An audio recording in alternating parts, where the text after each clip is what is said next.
Let's discuss the remainder theorem. The remainder theorem says this: when a polynomial f of x is divided by x minus c, the remainder is f of c. So what it's saying is, if I take whatever this number c is right here, and I plug it in like I would, say, f of x into a polynomial, then whatever I get there when I fill that number in is going to be the remainder when I would do this big, long dividing up here that we did before. So the question says, what is the remainder when p of x that equals this is divided by x minus 3?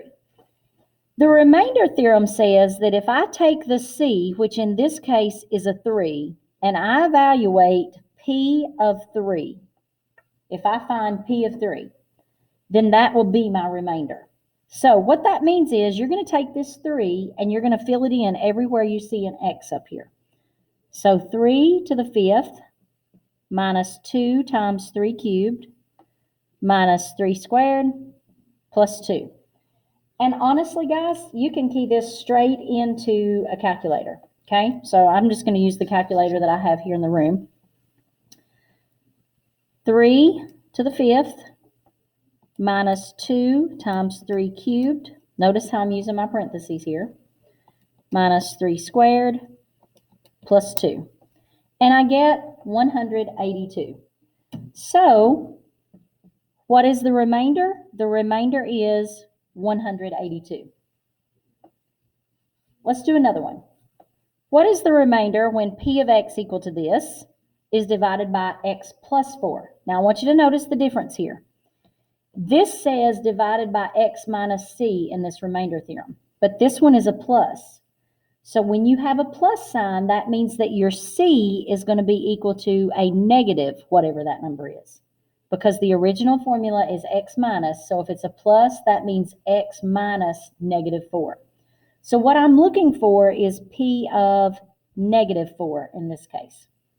Now, when you have negatives, you have to be a little bit careful when you're keying them in the calculator and make sure that you raise that the correct way when you're doing the exponents, and I'll show you that.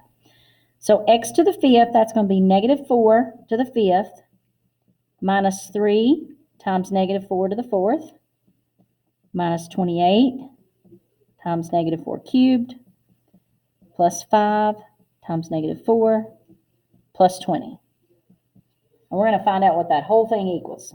All right. So I've got my calculator here. Let me see if I can get all this in the picture for you. There we go. So watch, I'm going to put negative 4 in parentheses and then raise it to the 5th power. Minus 3, negative 4 to the 4th power, minus 28, negative 4 cubed, plus 5 times negative 4 plus 20.